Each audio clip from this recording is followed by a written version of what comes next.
베드로후서 1장 1절 보겠습니다. 베드로후서 1장 1절 말씀 보겠습니다. 제가 읽겠습니다. 예수 그리스도의 종과 사도인 시몬 베드로는 우리 하나님과 구주 예수 그리스도의 의를 힘입어 동일하게 보배로운 믿음을 우리와 같이 받은 자들에게 편지하노니 하나님과 우리 주 예수를 알므로 은혜와 평강이 너희에게 더욱 많을지어다. 아멘. 네, 교재는 우리 성경 강론 18권입니다. 9404페이지 9404 쪽에 보시면은 베드로 후서에 대한 주제가 나와 있습니다. 불의한 생활의 경계. 성령께서 부활 승천하신 분이 바로 그리스도이심을, 바로 예수로 불리신, 나사렛 예수로 불리신 바로 그분이 그리스도이심을 불의한 생활이 무엇인지를 경계케 하심으로 세워주신 교회가 투쟁하도록. 그러니까 투쟁은 우리가 주제를 좀 모아보면 세속주의, 교회와 반대말이죠. 거룩한 것을 추구하는 그리스도의 몸, 그리스도의 가르침을 배격하도록 하는 바로 그 세속주의에 대해서 다시 배격하는 내용이 베드로 후서에 나타난 불의한 생활의 경계입니다. 우리가 앞부분에 순서가 논리적으로 되어 있죠. 거룩한 생활이 무엇인지 촉구하게 해서 불의한 생활을 경계하게 하시는데, 미리 말씀을 드리면 저기 불의한 생활의 핵심은 베드로 후서가 3장까지거든요. 성경을 사사로이 푸는 것과 연결됩니다. 베드로 전서의 내용이 5장까지였는데 어떤 낱말이 매 시간마다 나왔죠. 매번마다 장로들에게도 권면하는 내용이 5장으로 맞췄잖아요. 그죠? 예, 고난이라고 우리가 생각을 해볼 수가 있습니다. 5장에도 그렇게 끝이 났거든요. 그와 관련해서 베드로 후서 내용은 그 고난을 우리가 성경 신학에서 확인하는 것처럼 우리가 하는 것이 아니고요. 성령께서, 하나님께서 진리에 근거해서 그 베드로 후서의 말씀에 근거해서 그걸 하나님의 말씀으로 받아들이도록 하고, 그로써 불의한 생활은 거룩한 생활을 저해하도록 하는 거겠죠. 그러니까 지난 시간까지 살펴봤던 거룩한 생활의 촉구를 그대로 이루시기 위해서 불의한 생활이 무엇인지를 경계하게 하는데, 불의한 생활이라고 하는 것은 본문 전체로 볼 때 바로 성경을 임의로 푸는 것과 연결이 됩니다. 성경을 임의로 풀게 되면 여호와 하나님과 주 예수 그리스도에 대한 지식을 왜곡하게 되죠. 그리고 뿐만 아니라 성도들의 삶도 어떤 의미가 있는지, 이 지상에서 받는 고난이 베드로 전서에 나와 있는 그 장로들이, 신앙의 선배들이 받는, 더 나아가 예수 그리스도가 받았던 그 고난이 어떤 의미가 있는 것인지 세속적으로 왜곡이 됩니다. 우리가 이 땅에 태어나서 진리의 말씀으로 살아가도록 그 바른 길을 인도를 해주고 계신데 왜 저런 고생을 해야 되지? 욥처럼 하나님께서 그 자신에게 바로 징계를 하시는 내용도 있는가 하면 외부에서 큰 환난으로 목숨을 잃어야 되는 고난도 있고요. 교회 내에서 적그리스도가 또 성도들을 교란하고 왜곡하는 그런 일들이 벌어집니다. 그 모든 삶이 진리의 바탕을 두지 않으면 왜 저런 일이 벌어져야 되는지를 임의로 풀게 됩니다. 그게 바로 사사로이 성경을 해석하는 것과 관련이 있는 거죠. 그래서 그 말씀들이 지금 저기 요약을 여러분 한번 보시면은요, 뭐 성경 강론집에도 우리가 교재에도 확인할 수가 있는데 크게 이제 세 부분으로 나와 있어요. 첫 번째 1장 내용이 경건한 생활의 요건입니다. 그러니까 불의한 생활을 경계하도록 하시기 위해서 경건한 생활이 무엇인지. 경건은 하나님의 뜻대로, 베드로전서와 연관을 시키면요, 하나님의 뜻대로 받는 고난이 무엇인지, 또 하나님의 뜻대로 받는 고난을 피하도록 하는 것이 바로 불의한 겁니다. 꼭 그렇게까지 할 것이 있느냐? 베드로가 보낸 대로 안 믿어도 된다. 베드로나 사도들만 글을 쓰는 게 아니다. 우리도 예수를 받고 우리도 그 예수를 만져봤기 때문에, 우리도 그 부활 장면을 알고 있기 때문에 우리 말도 일리가 있다. 그러니까 베드로가 전한 것만 하나님의 말씀인 것은 아니다. 이렇게 얘기를 하는 겁니다. 그러다 보니 이제 본문에 베드로 사도를 통해서, 사도 베드로를 통해서 내가 이렇게 말하는 것은 다른 사도인 바울도 그렇게 말한 바가 있다. 이제 그거까지 증거를 드는 거죠. 그래서 먼저 보시면은 한쪽 가로 1번에 불의한 생활의 요건에서 예수를 뭐함으로 성결함? 예수를 뭐함으로? 알므로. 여러분 이게 지금 수정이 돼야 되는데요. 2015년 지금 그러니까 10년 전에 이 강의를 하실 때 저자께서 이 제목을 수정하셨어요. 예수를 알므로 성결함이 아니라, 여러분 메모되어 있으신 분들이 있을 거예요. 화요 강좌를 통해서. 뭐라고 되어 있죠? 하나님과 예수를 알밈, 이렇게 수정이 되어 있습니다. 본문에도 충실한 요약인 겁니다. 지금 우리가 읽었던 것처럼 이 베드로 후서의 특징은 우리 하나님과 예수님을 뭐 하지 않아요? 분리하지 않아요. 이 흐름이 이제 요한 1, 2, 3서, 특히 요한계시록에 가면 여호와 하나님은 제가 지난번에 그 209개 여호와 개념 찾아 확인했잖아요. 그 여호와 하나님과 주 예수 그리스도가 동일해집니다. 같은 맥락에서 같은 문장에 같이 등장합니다. 분리할 수 없다는 거죠. 우리 성경신학에 그렇게 되어 있죠. 하나님은 여호와시다. 근거가 뭐냐? 그러면 뭐라 그러죠? 예수가 그리스도이시기 때문에 그렇다. 그래서 성경 내용이 예수가 그리스도임을 증거해서, 그래서 뭐가 어쨌다는 거냐? 예수가 그리스도이므로 하나님이 바로 여호와시다. 여호와만 하나님이시다. 자, 그런 명제가 성립하는 거죠. 그래서 여러분 처음에 예수를 알므로 성결한다. 그 다음에 양쪽 가로 이번에 보시면 알므로 성결해짐으로 확신을 하게 됩니다. 무엇을?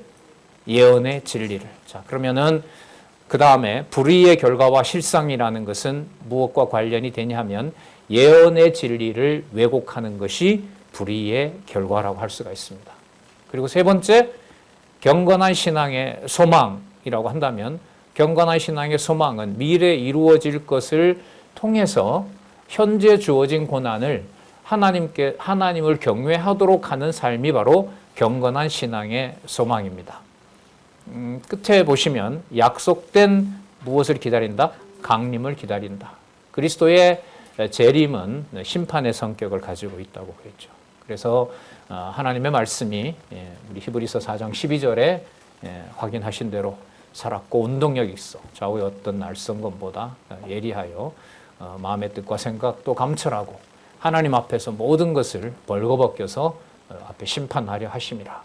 그게 야고보서에서는 혓바닥 놀리는 것까지 사단도 믿고 떠느니라. 하나님 말씀을 하나님께서 철저하게 보호하시고 깨닫게 하셔야, 단지 말로만 성경 본문을 이용한다고 해서 그것이 세속주의에서 벗어나는 것이 아니라는, 정말로 섬뜩하고 너무나 엄격한 그 말씀을 통해서 그럼 그러한 육의 소욕을 벗어나도록 하고 거룩한 생활을 하게 하시는 내용이 곧 베드로 전서에서 바로 고난을 쓴다는 겁니다. 죽음으로 역체의 정욕을 벗어나고, 그런 말씀이 나와 있었죠. 그러니까 그리스도께서 히브리서 5장에 있는 대로 울며 불며 통곡하고 그가 하나님의 아들이시라도 아버지 앞에서 순종을 배워 경외하도록 하셨다. 그 바탕이 계속 이어지면서 베드로 후서에 나타난 불의의 생활의 경계 내용으로 이어집니다. 자, 그럼 먼저 경건한 생활의 요건에 대해서 살펴봅니다. 1절과 2절 9406페이지에 보시면 믿는 자, 자, 그것도 우리가 아까 제목을 바꾼 부분을 가지고 좀 이렇게 해설을 한다면은 하나님과 예수를 알므로 은혜와 평강이 많기를 기원한다. 그 말씀하고 그렇게 연결을 하면 될 것 같아요. 1절에 아까 읽었죠. 우리 하나님과 구주 예수 그리스도의 의를 힘입어, 자, 이 편지 수신자, 그러니까 성도들을 이렇게 정의합니다. 동일하게 그리스도의 의를 힘입어 동일하게 보배로운 믿음을 우리와 같이 받은 자, 성도에 대한 정의죠. 투쟁케 하시는 하나님께서 누구에게? 바로 구주 예수, 우리 하나님과 구주 예수의 의를 힘입어 동일하게, 여러분 이 동일하게가 중요해요. 에베소서에 보면 성도를 어떻게, 교회를 어떻게 규정하죠? 알고 믿는 것이 하나인 자. 그래서 여러분 이게 동일한 거예요. 동일한 것이 진리의 말씀으로 공급되지 않으면 각자 자기 좋은 대로 사사로이 풀게 돼요. 사사로이 푸는 심각함은 어느 정도냐? 같은 성경 본문을 인용해도 하나님을 경외하는 마음을 주지 않으면 진리의 말씀으로 그리스도를 유혹하는 사단의 경우가 된다는 겁니다. 적그리스도인 거죠. 예수님을 유혹할 때 사단이 누구 말로 유혹을 합니까? 하나님의 말씀으로 하죠. 그와 관련된 엄격한 하나님의 말씀의 능력과 주 예수 그리스도가 보내신 성령께서 하늘에서 주시는 지혜로 이러한 세속주의에 속하지만 진리의 말씀으로도 이 세상에 왜곡될 수 있다는 것을 넘어서게 해주겠다는 약속이 바로 야고보서에 나타났던 세속적 행위의 배경이었죠. 자, 그래서 동일하게라는 게 중요합니다. 동일하게 보배로운 믿음을 우리와 같이 받은 자들에게 편지하노니, 다시 한번 하나님과 우리 주 예수를 뭐함으로? 알므로. 이 알미라는 단어, 아까 빌립보서 우리 들으면서 공부했었죠. 이 알미라는 단어가 성경에 세 가지로 쓰이는데요. 아까 빌립보서에 나타났던 에피기노스코라는 게 있어요. 보통 안다 그러면 기노스코거든요. 지식을 안다, 일반적인 상식을 안다, 어떤 도구를 사용할 줄 안다. 그런데 아까 에피기노스코 같은 경우에는 확실하게 무엇을 확증해서 아는 거예요. 그리고 또 하나가 있는데 사도행전에 나오는 그 말씀인데 동사로 나오는 말이 있어요. 에피스테마이라는 게 있어요. 에피스테마이는 뭐냐 하면 인격적으로 하나가 된 알을 얘기를 해요. 그래서 이 세 가지 단어를 히브리어에서는 야다라는 말로 되어 있었어요. 그러니까 예를 들면 아담과 하와가 서로를 안다라고 했을 때는 바로 부부교회를 이루었다는 것도 안다라는 게 되는 거예요. 그럼 이게 아까 헬라어로 세 가지로 구분이 됐다는 것은 그렇죠. 외모도 저게 아담이 맞아.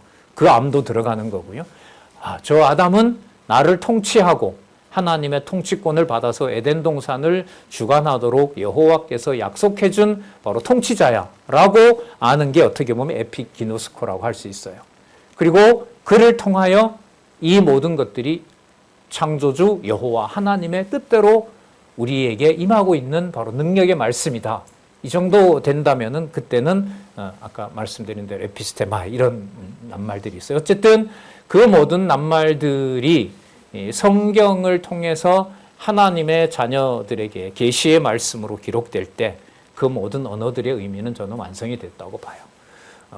어떻게 보면 인류 역사가 모든 것을 K라는 수식어로 달아서 K 신학도 여러분 벌써 한 4, 5년 전에 자유주의 신학자들이긴 하지만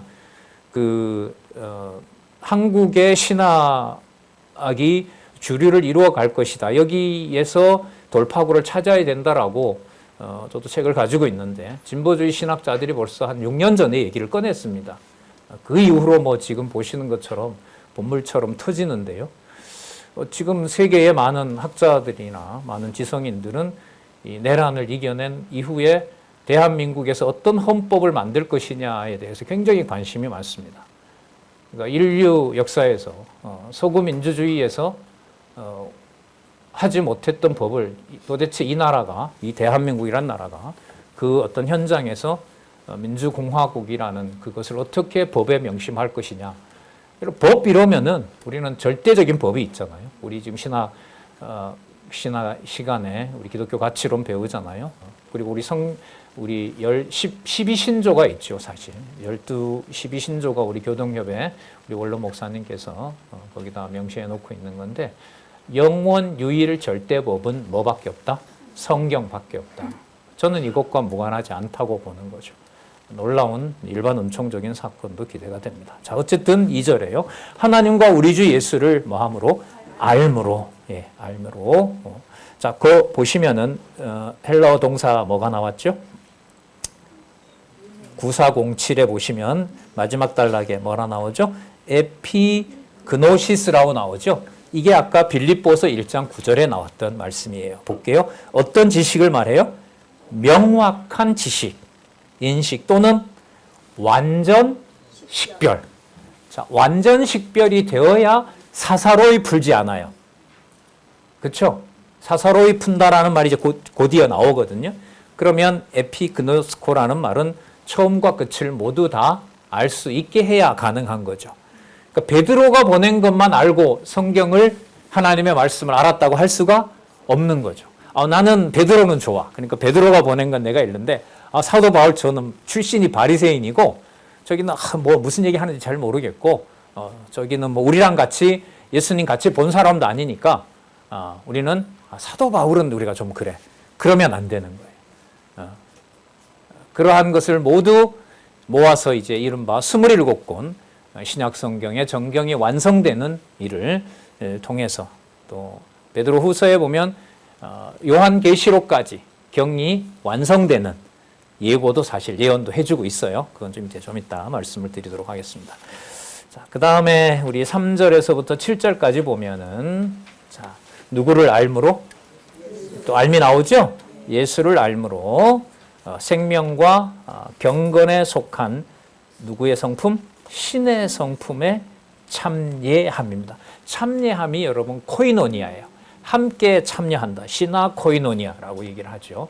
그러니까 신령한 교제를 얘기를 하고 있습니다. 자, 3절에 볼게요. 이때 그는 하나님입니다. 아까 우리 하나님과 구주 예수 그리스도의 의를 힘입어라고 했는데 지금 3절에서부터 7절까지 나타난 내용에는 하나님과 그리스도를 분리하지 않고 시작했지만 이 지상의 교회에 대한 통치권은 누구에게 주신 거죠? 구주 예수 그리스도에게 주신 것으로 지금 이제 말씀을 풀어가고 있습니다. 하나님의 신기한 능력으로 생명과 경건에 속한 모든 것을 우리에게 주셨으니 여러분 모든 것 동일하게 이런 표현을 하는 것은 베드로를 통해서 기록한 것뿐만 아니라 성경 전체가 완성된 완전한 진리 체계를 염두에 둔다고 저는 봅니다. 생명과 경건에 속한 모든 것을 우리에게 주셨으니 자, 뭘 주셨느냐? 왜 주셨느냐? 이는 누구의 영광과 자기의 영광과 하나님의 영광과 덕은 여러분 능력이라고 보시면 됩니다. 이게 도덕적인 게 아니에요. 영광과 덕으로서 우리를 부르신 자. 그럼 이때 우리를 부르신 자는 누굴까요? 예수 그리스도이신 거예요. 우리를 부르신 자를 예수께서 제자들을 어떻게 나를 따라오너라 라고 이 땅에서 부르셨잖아요. 저기 또 나와요. 우리를 부르신 자를 뭐함으로? 알므로. 그럼 여기서 하나님 아버지 여호와 하나님과 구주 예수 그리스도는 분리되지가 않죠. 그게 이제 여러분 이제 요한 1, 2, 3서에 가면 육체로 오신 그리스도를 부정하면 뭐가 된다? 자, 그 말은 성도들이 육체로 고난받고 희생하고 봉사하는 바로 그러한 삶을 부정한다는 말은 육의 몸을 입고 이 땅에 오신 그리스도 것과 똑같이 봅니다. 그래서 요한 2, 3서에 가면 쓰는 것보다 대면이 더 좋다는 말까지 해요. 이건 여러분 그냥 만나면 좋다 이게 아니에요.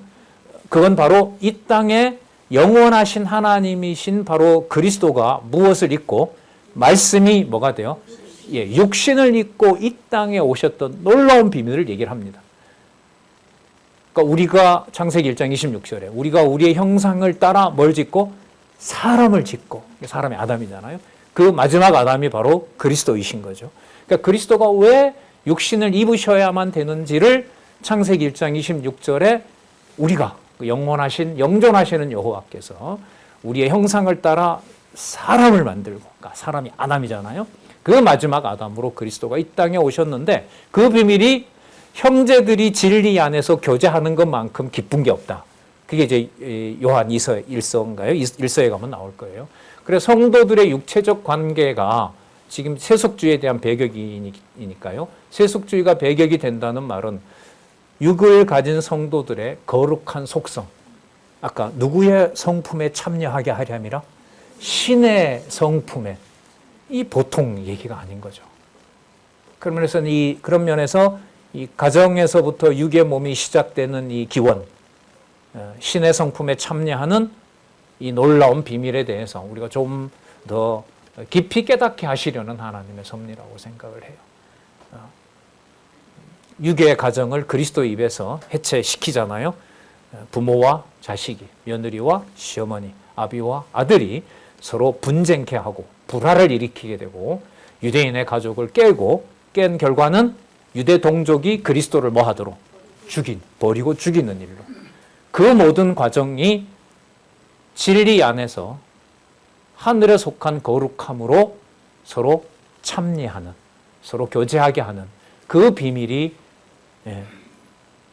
어머니의 태로부터 시작되는 바로 그 자리, 그 사건으로부터 시작된다는 거죠.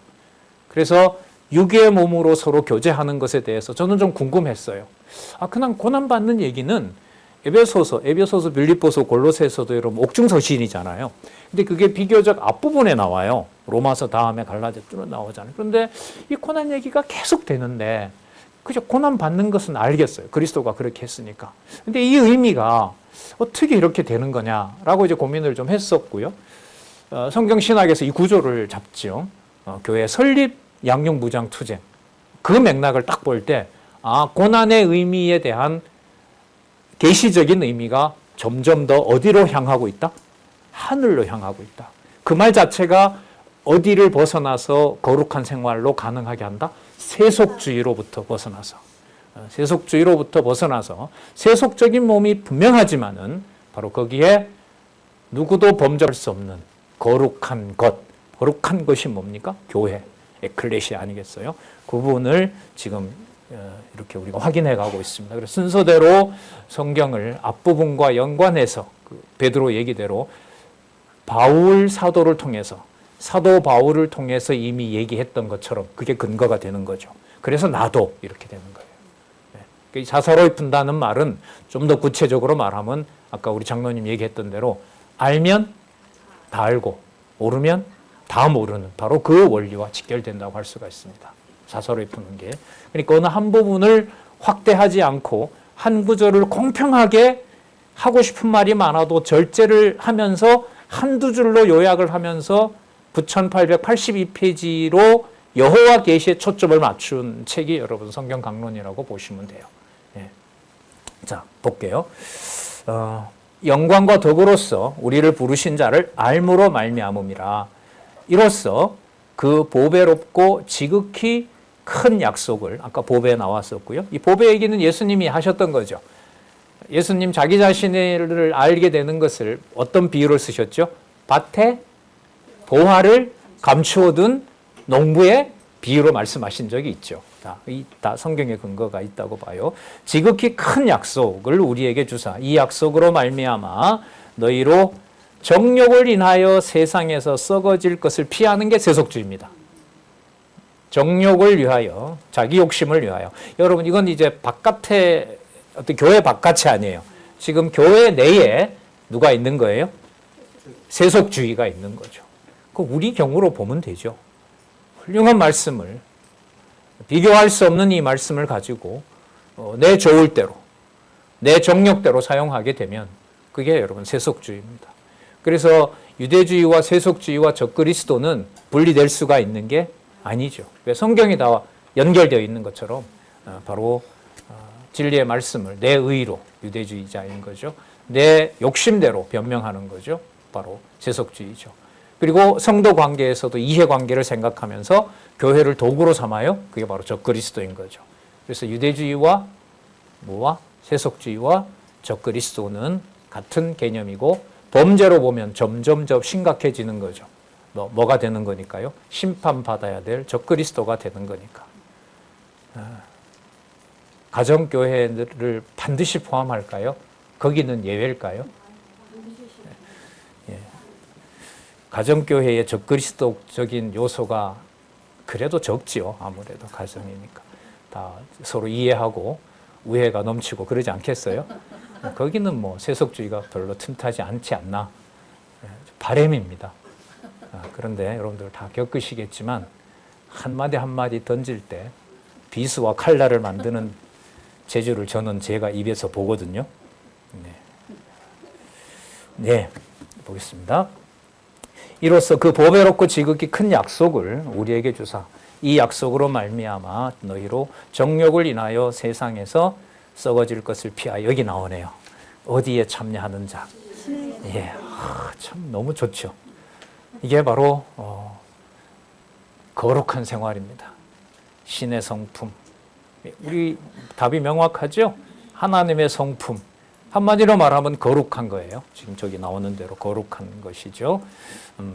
정욕을 인하여 세상에 썩어질 것을 피하는 것. 그래서 이 거룩과 관계가 되고요.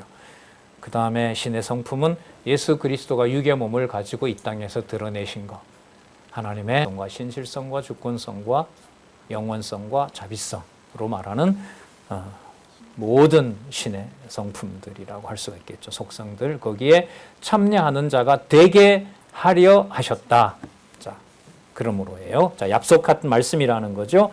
그래서 육의 몸을 두고 지난번 여러분들에게 기록한 것처럼 장로님들 고난받는 일을 하시되 내가 고난받았다고 강요하지 말고 그냥 본이 돼서 생활하시면 됩니다. 그리고 그러한 장로님들, 여남 장로님들을 선배들을 청년들은 그 말씀에 따라서 순복하되 그들의 외모가 아니라 제가 기록한 말씀을 바탕으로 따라가는 것입니다. 그것을 감독한다. 감독은 여러분 전제가 있어요. 교회에서 말하는 감독은요. 장로였을 때 감독이 가능합니다. 그럼 어떤 분이냐? 신앙의 연륜이 먼저 쌓이지만 진리를 감독할 수 있어야 돼요. 그걸 에피스코포이라고 하죠. 진리의 감독자. 바로 그 요건을 갖춘 분들의 본을 따라가도록 하십시오. 그들이 그들의 행위로 능력으로 하는 것이 아니라 하나님께서 약속하신 바로 그 내용을 이루시려는 겁니다. 그게 바로 고난으로 확증이 됩니다. 베드로 전서에서 그렇게 끝났죠. 그러므로 우리가 더욱 힘써 볼까요? 너희 무엇에? 믿음에. 이거 아까 누구의 의로 말미암은 믿음이라고 얘기했죠? 구주 예수 그리스도로 말미암는 믿음인 거고요. 믿음에 무엇을? 자, 그 믿음은 아까 우리 하나님과 구주 예수 그리스도라고 했잖아요. 예수 그리스도로 말미암아 우리가 의롭다 하심을 받은 것은 하나님의 능력으로 된 것입니다. 그 다음에 그 하나님의 능력이 반드시 무엇과 관계가 돼요? 덕에 무엇을? 지식을. 여러분 이게 아까 우리 에피그노시스 어떤 지식이요? 명확한 지식과 관계가 되는 겁니다. 그래서 어떤 행위를 하는 것, 고난을 누구보다도 많이 받는 것 그 자체로 의롭다라고 하지가 않아요. 이건 이미 저기 앞에 고린도전서 13장 3절에서 말씀을 한 바 있죠. 천사의 말을 하고 또 자기 몸을 불사름에 내어줘도 아가페가 지배하지 않으면 뭐다? 아무것도 아니다. 참 무섭고 단호한 말씀이죠. 자, 그 다음에 지식인데 지식의 무엇을? 절제를. 이것도 베드로 전서의 예를 들 수 있어요. 무슨 얘기를 하려면 장로가 자기 얘기를 하는 것 같이 하지 말고 누구의 말씀처럼 하라? 하나님의 말씀처럼 하고 무언 고난을 받더라도 그 고난을 자기 능력이 아니라 누구의 능력으로? 하나님의 능력으로 하며 그 다음에 앞선 자를 앞섰다고 해서 명령하고 훈계하지 말고 먼저 뭘 보이고? 본을 보이고. 그게 앞부분과 관계가 되죠. 다른 부분도 찾을 수가 있는데 일단 그 부분에서만 확인을 할게요. 지식의 무엇을 그러므로? 절제를. 자, 절제를 하는데 한 번 참아야 돼요. 70번씩 이웃번 77, 49, 490번을 참아야 돼요. 네. 이게 절제입니다. 절제예요. 절제. 그리스도는 어디까지 절제를 하신 거죠? 아까 우리 연구반 시간에 배웠던 본문 있죠. 그는 근본과 본체시나 그와 동등함을 취할 것으로 여기지 아니하시고 죽기까지 복종하셨으니 십자가에 죽으심이라. 복음에 합당한 생활의 근거도 베드로 지금 후서에서 말하는 경건한 생활의 요건과 일치하는 거죠. 예. 그래서 어쨌든 요즘 우리가 고민하고 또 생각해보고 깊이 이제 말씀을 보게 되는 것이 이 땅에 개인으로 그냥 일어난 고난이든 외부에서 오는 고난이든 그 모든 고난이 가지는 바로 거룩한 요소, 그게 바로 투쟁의 본질에 해당하고 승리와 가장 가까운 개념이라는 사실을 우리가 또 한번 생각을 해보게 됩니다. 그 다음 절제의 무엇을? 인내를. 언제까지 얼마만큼 참게 하실지는 하나님의 뜻밖에 분명한 게 없어요. 하나님의 뜻이 이런 거기 때문에, 이게 선한 뜻이기 때문에 내가 봤을 때는 맞춰야 될 시점이지만 아직은 맞추지 않는 거죠. 욥기 보면서 이런 생각 많이 했어요. 그냥 친구 한 명만, 한 놈이라 그래야 되나? 친구 한 사람만 왔다 가고 그냥 전능성 깨닫게 하면 돼요. 그런데 몇 번 하죠? 9번 하거든요. 9번 하고 몸은 다 끝이 났고, 그런데 하나님은 나타나서 그때 허리를 동이고 내 말을 들어라. 그러니까 알물 주시는 거죠. 뭐 진짜 안아서 이렇게 위로하기도 뿐 육체 아니겠어요? 그 욥으로 보면. 그런데 허리를 동이고 똑바로 서서 내가 묻는 말 대답하라. 참 모질죠. 그러니까 깨닫게 하는 명확한 지식, 에피기노스코라고 하는 것은 이런 면에서 보면 비인간적입니다. 사람이 받아들일 수가 없어요. 바로 그 가운데 교회의 거룩함이 바로 확증으로 드러난다는 거죠. 이걸 사람의 눈으로는 알 수가 없어요. 진리의 말씀이 부분 떼서는 설명을 할 수가 없어요. 부분 떼다가 이거 썼어요? 고난은 꼭 그런 건 나는 아니어야 돼. 그럼 이건 뭔데요? 그럼 벌써 무너지게 되는 거죠. 자, 절제의 인내를, 인내의 무엇을? 경건을. 자, 내가 잘 참았다. 내가 잘 참은 거야. 그게 아니고요. 경건이니까 누구 앞에서? 하나님 앞에서 경건을.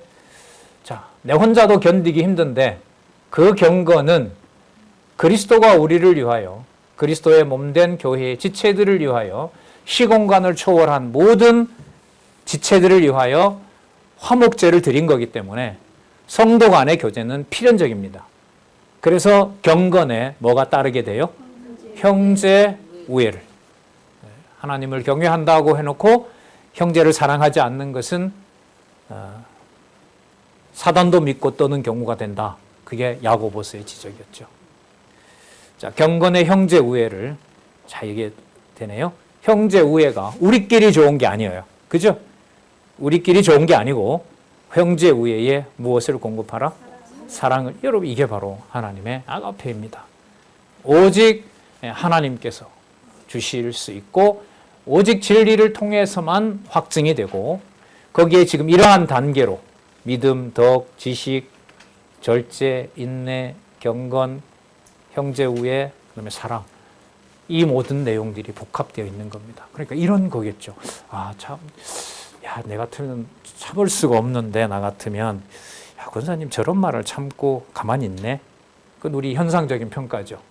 하지만 베드로 후서에 5절에서부터, 베드로후서 1장 5절에서부터 7절로 보면 한두 가지 요소가 작동한 게 아니고요. 성경 전체에 신의 성품에 참여하도록 성령 하나님께서 그렇게 하신 거죠. 이 부분은 되게 중요합니다. 그래야 사람의 행위와 어떤 사람에 대한 종속에서 벗어날 수 있거든요. 나는 못해요. 근데 상대적으로 저분은 그렇게 해요. 근데 그분이 참은 것이 나한테 혜택까지 돼. 그러면 인간적으로 이 사람에게 어떻게 할까요? 얽매이기 쉽죠. 못 벗어납니다. 벗어날 수가 없어요. 여러분, 너무나 여러분들도 많이 겪으실 겁니다. 특히 가족 관계에서. 부모로부터 엄청난, 부모는 고생하고 자식 입장에서 자기 하고 싶은 대로 명예까지 얻는, 많은 지식까지 얻는 것까지 내가 얻었을 때 그 부모로부터 벗어난다는 것은 불가능하다고 생각을 합니다. 마찬가지죠. 그래서 성경에서 말하는 바로 어떤 도덕적 성품이 좋아 보이는 것 속에서 신의 성품에 참여한다는 것은 이 모든 내용들이. 그래서 성경에 보면은요, 이런 게 꽤 많이 나옵니다. 지금 여기 보면 8가지 내용을 통해서 경건한 생활을 촉구하도록 불의한 생활을 경계하게 하잖아요. 여러분들 잘 아시는 그 갈라디아 5장 22절, 23절에 보면 무슨 열매가 나오죠? 성령의 열매. 그게 그러면 어떤 거는 열매고 어떤 거는 아니고 따로따로 떨어지는 게 아닌 거죠. 마치 창세기부터 요한계시록까지 수많은 지식들과 수많은 말씀들이 전부 누구에게로 향하는 것처럼 여호와 살아계신 증거로 모이는 것하고 똑같은 거죠. 그래서 이게 성도를 눈에 보이는 기준으로, 세속적인 기준으로 함부로 말할 수 없다는 게 바로 여기에서도 또한 확인할 수가 있습니다. 자, 그러면 이런 부르심과 택하심을 지키게 함으로써 불의한 생활이라고 하는 것은 세속적인 기준으로부터 벗어나는 거거든요. 그게 이 땅에 임한 바로 그리스도의 나라, 영원한 하나님 나라의 승리를 보장해 준다. 그게 그 다음 내용인 거죠. 자, 1장 8절에서부터 11절 볼게요. 누구를 알기에 또 나오네요. 예수를 알기에 힘써 뭐하지 않고 실족지 않고 또 어디에 들어가게 하려 하심이라 영원한 나라에 들어가게 하심이라. 자, 이런 것이 너희에게 있어 흡족한즉. 자, 아까 5절에서 6절에서 나타난 바로 그 모든 그야말로 신의 성품과 관련된 참여하게 되는 그 내용과 관련해서 이런 것이 너희에게 있어 흡족한즉, 흡족함으로 너희로 우리 주 예수 그리스도를 뭐하기에 알기에 게으르지 않고 열매 없는 자가 되지 않게 하려니와. 아까 거기에 뭐가 들어갔죠? 형제, 우애가 들어있는 거죠. 그래서 이 수신자가 지금 터키 땅 전체라 그랬죠? 터키 땅 전체에 흩어져 있는 성도들에게 편지하면서 여러분이 받는 그 고난이라고 하는 것이 자, 예수 그리스도를 알고 아까 형제 우애, 거기에 누구의 사랑? 하나님의 사랑, 아가페와 관련된 것이다 확인했습니다. 열매 없는 자가 되지 않게 하려니와. 이런 것이 없는 자는 무엇이라? 소경이라. 멀리 보지 못하고 그의 옛 죄를 깨끗게 하심을 잊었느니라.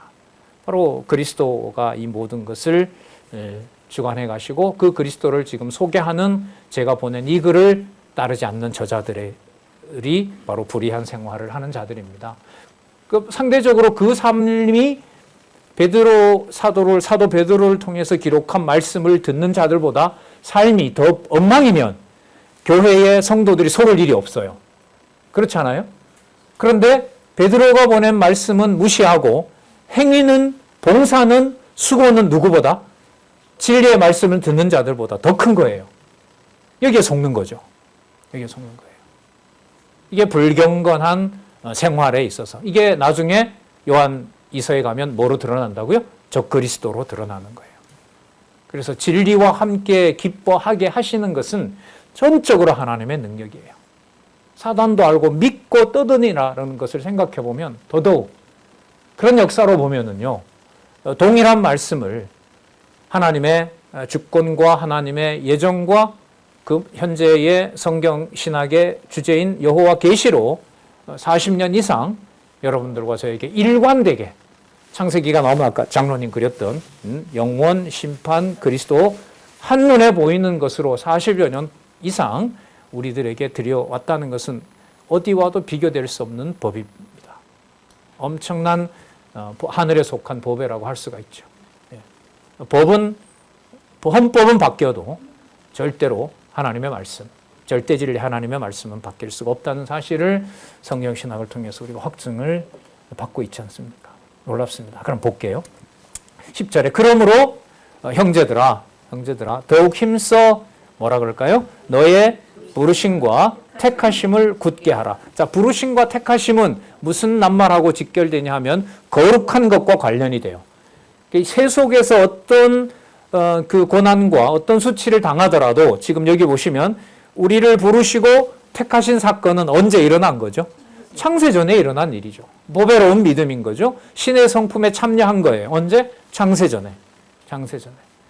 그러니까 자녀가 태어난다는 것은 창세전에 신의 성품의 참여가 무엇인지를 이자도 알게 하려는 하나님의 섭리라고 할 수가 있겠죠. 그런 면에서 결국은 성경 신학을 통해서 성경을 하나님의 권위가 완벽하게 드러난 특별계시 기록으로 확증한 역사는 이 땅에 숨 쉬는 한숨과 한 행동 속에서 지금 여기 나와 있던 대로 창세전에 거룩한 부르심을 받은 택하신 자, 그 주제에 맞추면은 베드로전서에서 말한 거룩한 생활, 그 거룩한 생활을 통해서 배격하는 게 뭐냐면 세속의 기준으로 우리가 그냥 그렇고 그런 인물이다. 뭐 다 그렇게 종교 생활은 하는 거지. 뭐 그 기록만 절대적인 거냐? 바로 이러한 불의한 생활을 경계하도록 한다는 거죠. 그게 바로 우리들에게 약속되어 있는 대로 이루어지고 있는 거고요. 너희 부르심과 택하심을 굳게 하라.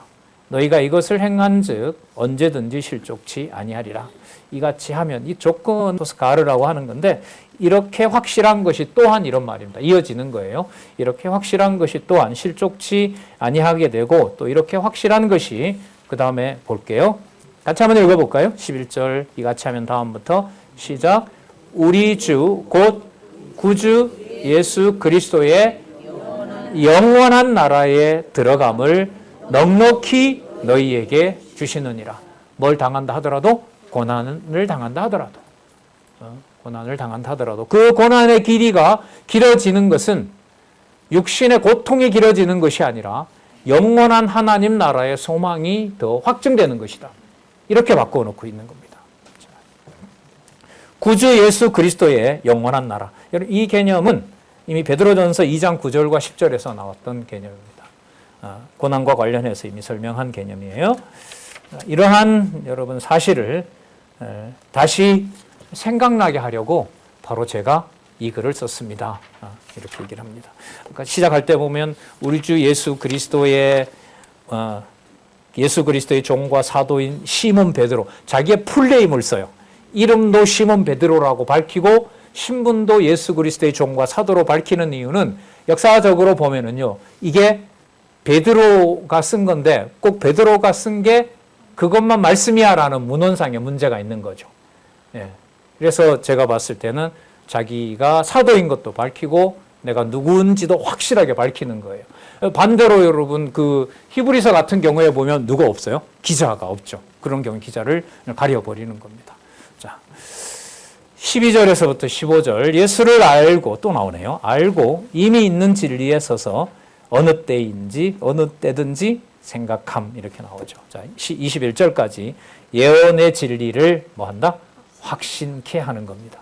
그러니까 예언은 하나님 말씀의 다른 이름입니다. 당시의 성경 기록이 될 당시로 보면은 예언은 하나님의 말씀, 우리로 말하면 창세기부터 요한계시록까지 하나님의 영감으로 기록된 정황후한 특별계시, 하나님의 말씀, 그거라고 할 수가 있겠죠.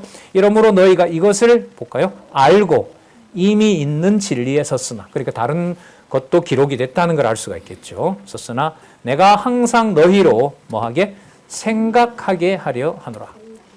예, 생각하게 하려 하노라. 내가 이 장막에 있을 동안에 너희를 일깨워 생각하게 함이 옳은 줄로 여기노니 이는 우리 주 예수 그리스도께서 내게 지시하신 것 같이. 자, 그러면 성경 권위는 베드로에게 있는 것이 아니라 누구에게 있어요? 우리 주 예수 그리스도의 말씀인 거죠. 네, 우리 주 예수 그리스도의 말씀입니다. 그래서 이게 구약에는 어떤 말씀으로, 특히 이제 그 민수기 신명기, 특히 민수기 신명기에서 여호와께서 말씀하여 가라사대, 여호와께서 모세에게 일러 가라사대, 이렇게 수백 번 나오는 구약의 말씀의 출처가 여호와 하나님, 이스라엘의 만군의 여호와께서 말씀하여 가라사대. 그 모든 말이요, 유대인들이 왜 충격을 받을 수밖에 없느냐? 그 여호와께서 말씀하시는 그 말투와 바로 그 주어가 신약에 오면 누구로 바뀌어요? 예수께서 말씀하신 것처럼, 주 예수께서 말씀하신 것과 같이 이렇게 나오는 거예요. 그리고 예수님께서 이 땅에 계실 때는 어떻게 말씀하시냐면 내가 진실로 진실로 너희에게 이르노니, 내가 너희에게 이르노니라는 것은 누구밖에 못하는 거예요? 여호와 하나님밖에 못하는 명법인 거예요. 근데 그 말을 나사렛 예수가 한단 말이죠. 이걸 유대인들이 인간적으로 받아들일 수가 없죠. 죄부터라도 뭐 돌을 들든가 할 것 같아요. 이건 충분히. 자, 여기 보면 말씀의 권위, 인간이 아니라 하나님이 심을, 예수 그리스도의 심을 우리가 확인할 수 있습니다. 우리 주 예수 그리스도께서 내게 지시하신 것 같이 나도 이 장막을 벗어날 것이 임박한 줄을 알미니라. 곧 이제 세상을 뜬다 하는 것보다 주제에 맞추는 게 좋겠네요. 불의한 생활을 끝내고 어떤 생활에 거룩한 생활을 어디에서? 어떤 나라에서? 구주 예수 그리스도의 영원한 나라에 들어갈 시간이 가까이 왔다, 이런 뜻이겠죠. 15절, 내가 힘써 너희로 하여금 나의 떠난 후에라도 필요할 때는 이런 것을 뭐하게? 생각나게 하려 하노라. 자, 그 다음 16에서 18절에 보시면, 그러면 그 기록하고자 하는 내용이 바로 뭐냐면 그 진리가 바로 예수 그리스도이심을 여기서 소개를 합니다. 그리고 어떤 예수 그리스도냐 하면 심판주로 오실 그리스도. 심판주로 오실 그리스도. 심판주로 어떻게 오시느냐? 그 다음에 요한 1, 2, 3서, 유다서, 요한계시록으로 의미상으로 연결이 됩니다. 그래서 베드로 후서가 이쯤에 배치가 된 겁니다. 말씀드렸죠? 신약성경 27권 가운데 가장 늦게 교회가 정경으로 읽을 수 있게 된 책이 바로 베드로 후서입니다. 짧지만 이거 많은 논쟁이 됐어요. 근데 이게 아쉽게도 역사적 얘기를 하면 루터와 칼빈 시대 때부터 이렇게 27권 확정된 걸 다시 문제를 삼아요. 자유주의 신학자들이 이제 공격을 하니까, 철학자들이 그때 이제 문헌학이 발전하거든요. 그 유럽에 그 종교개혁 일어날 무렵에 인쇄술과 이제 그 문헌학이 발전해서 이걸 문제로 삼는 게 대학의 일반적인 문화였던 거죠. 그러니까 27권을 그대로 받아들이고 왜 이렇게 기록됐는지 그 의미를 찾게 한 게 아니에요. 구약은 구약이더라도 신약에 대한 논의를 루터도 그렇고 칼빈도 그렇고 문헌학을 다시 손을 댑니다. 그러다 보니 이제 공간복음 전통도 만들어내서 다시 썼고, 그 칼빈도 마태, 마가, 누가, 요한 이렇게 쓴 게 아니에요. 마태, 마가, 누가를 섞어서 강론을 했어요. 그러니까 처음서부터 벌써 그 강론이 문제가 있는 거죠. 자, 어쨌든 16절 볼게요. 우리 주 예수 그리스도의 능력과 강림하심을, 자, 심판과 관계되고죠. 너희에게 알게 한 것이 공교히 만든 이야기를 쫓은 것이 아니요 우리는 그의 크신 위엄을 친히 본 자라. 자, 친히 본 자라. 자, 지극히 큰 영광 중에 이러한 소리가 그에게 나기를, 이는 내 사랑하는 아들이요 내 기뻐하는 자라 하실 때에 저가 하나님 아버지께 존귀와 영광을 받으셨느니라. 그가 바로 누구다? 메시아이고 바로 그의 성품은 전적으로 본성은 하나님에게 속한 것이다. 영광을 받으셨느니라. 18절, 이 소리는 우리가 저와 함께 거룩한 산에 있을 때에 하늘로서 나옴을 들은 것이라. 자, 그런데 예수님은 승천하셨죠. 승천하시면서 약속하신 대로 무엇을 보내주셨죠? 아버지와 내가 아버지께로 받아서 너희들에게 보낼 성령, 보혜사 성령이 오신 거죠. 보혜사 성령이 오셔서 하신 가장 놀라운 사역이 무엇이죠? 성경 계시 기록을 완성한 거죠. 그 완성 중에 지금 베드로 후서가 들어가 있고요. 그래서 19절에 보시면 예수가 그리스도, 그분이 하나님의 아들임을, 하나님이 기뻐하는 육의 몸을 입고 이 땅에 온 분임을 우리가 확증을 했는데, 19절에 보시면 또 우리에게 뭐라 그래요? 더 확실한. 그럼 여러분 이게 뭐와 관련될까요? 계시 기록의 완성과 관계되는 거예요. 성경 전체를 하나님의 말씀으로 확증하는 것과 관계되는 거예요. 지금으로 보면. 무엇보다 더 확실한 거예요?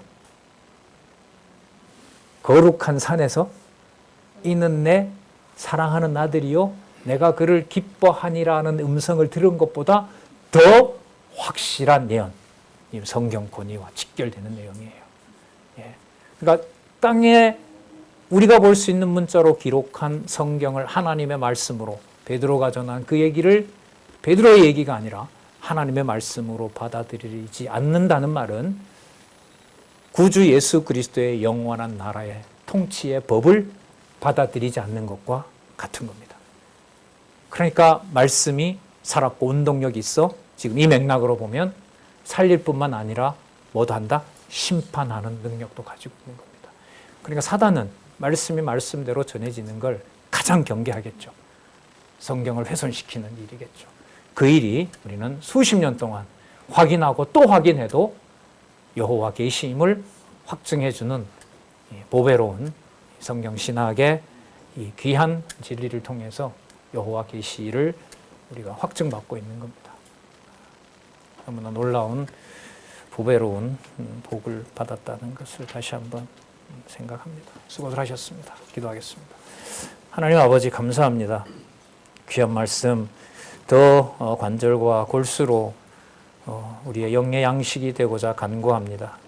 귀한 우리 동역자들 또 이제까지 진리의 말씀과 함께 수고하며 가정에서부터 오직 진리만 바라보게 하시면서 이 시간까지 함께한 동역자들, 지체들, 선후배들이 있사오니 진리의 말씀으로 우리를 더욱 강건하게 하시고 아름답고 거룩한 일을 이 땅에서 더욱 확인하는 귀한 주 예수 그리스도의 몸된 교회가 되도록 우리를 이끌어 주시옵소서.